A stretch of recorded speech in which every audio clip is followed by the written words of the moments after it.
December 1939, in the freezing wilderness of Northern Europe, a small nation stood face to face with one of the largest armies on Earth. The Soviet Union, led by Joseph Stalin, had invaded Finland expecting victory within weeks. But what followed shocked the entire world.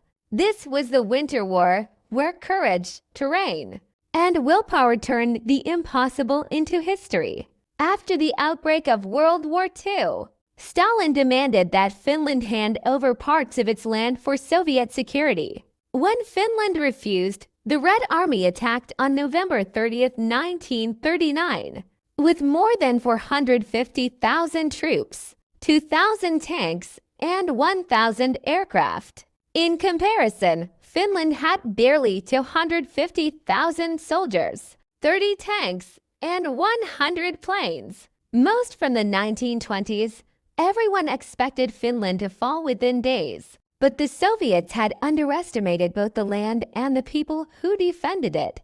The Finnish army used guerrilla tactics, blending into snow-covered forests wearing white camouflage. They moved on skis, struck quickly, and disappeared before the Soviets could react. Their homemade firebombs, known as Molotov cocktails, destroyed Soviet tanks and convoys. Entire Soviet divisions froze or starved in temperatures below -40 degrees Celsius. One Finnish sniper, Simo Hayha, became a legend, killing over 500 Soviet soldiers, all without using a scope.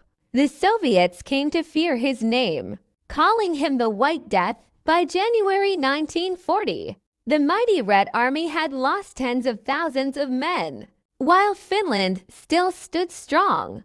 But numbers eventually took their toll. In February 1940, the Soviets reorganized, bringing 600,000 fresh troops and massive artillery to the front. The Finnish lines finally began to break. After 105 days of brutal fighting, both sides were exhausted. Finland agreed to peace on March 13, 1940, ceding some territory but remaining an independent nation.